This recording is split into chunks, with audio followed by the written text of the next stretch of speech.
एक बार एक शेर का बच्चा अपने माँ बाप से बिछड़ जाता है और भटकते भटकते वो एक भेड़ों के झुंड से जा मिलता है। उसके बाद वो भेड़ों के झुंड में ही रहने लगता है। उसकी परवरिश भी वहाँ ही होने लगती है।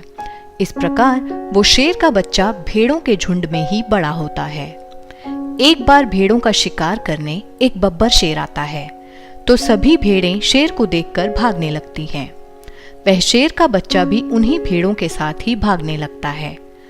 बब्बर शेर यह देखता है कि भेड़ों के बीच में मेरी ही बिरादरी का एक और शेर भी है। वो यह देखकर बेहद हैरान होता है। पीछा करते करते वह बब्बर शेर उस शेर के बच्चे तक पहुंच जाता है। शेर का बच्चा बब्बर शेर से माफी मांगता है और उसे छोड़ देने के लिए कहता है। इस पर बब्बर शेर जवाब में कहता है कि मैं तुम्हें नहीं मारूंगा, तुम तो मेरी ही बिरादरी के हो।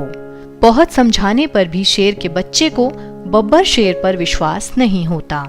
फिर वह बब्बर शेर उस बच्चे को एक तालाब के पास लेकर जाता है और पानी में उसे उसकी छवि दिखाता है और कहता है कि देखो और पहचानो अपने आप को, तुम भी मेरे समान शेर ही हो। तुम अपनी पहचान भूल गए हो और मैं तुम्हें तुम्हारी वास्तविकता याद दिलाने आया हूँ। पानी में अपनी छवि देखकर बच्चे को अपनी वास्तविकता की स्मृति आती है और वो बब्बर शेर के साथ वापस अपनी बिरादरी लौट जाता है, जहाँ वह फिर से शेर के गुर सीखता है और इस प्रकार अपनी वास्तविकता को प्राप्त करता है। आज यही हाल हम मनुष्य आत्माओं का भी हुआ है। जिस प्रकार शेर का बच्चा शेर होता है, मनुष्य का बच्चा मनुष्य होता है, ठीक उसी प्रकार आत्मा का पिता भी परमात्मा ही है। शेर में जो गुण होते हैं वही गुण उसके बच्चे में भी होने चाहिए। माता पिता में जो गुण होते हैं उनकी झलक भी उनके बच्चों में मिलती है। ठीक उसी प्रकार परमात्मा के गुण भी आत्मा में ही हैं, किंतु चारों ओर नकारात्मकता के प्रभाव से वह गुण हमारे अंदर ही कहीं छिप गए हैं।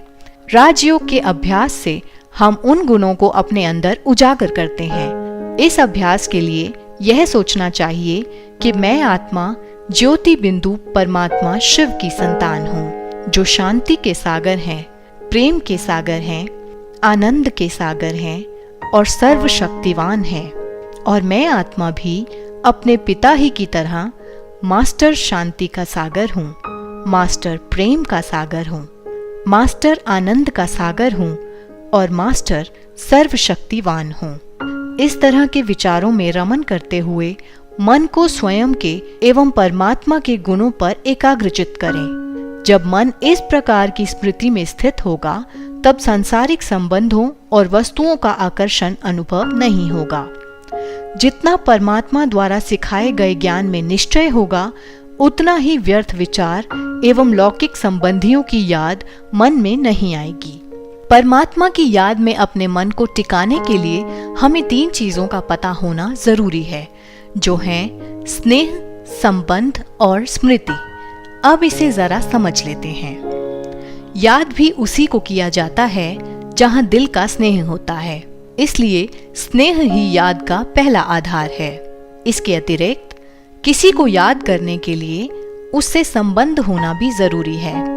बिना किसी संबंध के किसी को याद नहीं किया जाता। लोग जिसे भगवान कहते हैं वो परमात्मा शिव हमारा पिता है, जिसे हम प्यार से शिव बाबा कहते हैं। हम उसके अति प्यारे और लाडले बच्चे हैं। बच्चा अपने पिता को याद नहीं करेगा तो किसे करेगा? पिता के अतिरिक्त शिव बाबा से आप जो चाहे वो संबंध जोड़ सकते हैं, जैसे भाई, सखा, पुत्र, साजन, माता इत्यादि। जिस संबंध की भी आपके जीवन में कमी रही हो, वही संबंध आप शिव बाबा से जोड़कर उस संबंध का प्यार शिव बाबा से प्राप्त कर सकते हैं। फिर स्मृति अर्थात स्व की स्मृति। बहुत से लोग यह कहते हैं कि हमारा मन परमात्मा की याद में नहीं टिकता। इसका एक मुख्य कारण यह है कि वे आत्मनिश्चय में स्थित नहीं होते। जब बिजली के 2 तारों को जोड़ना होता है तब उनके ऊपर के रबड़ को हटाना पड़ता है, तभी उनमें करंट आता है। यह देह भी जैसे रबड़ है और आत्मा तार के समान है। परमात्म याद के समय यदि कोई देह भान में होगा तो उसे अव्यक्त अनुभूति नहीं होगी।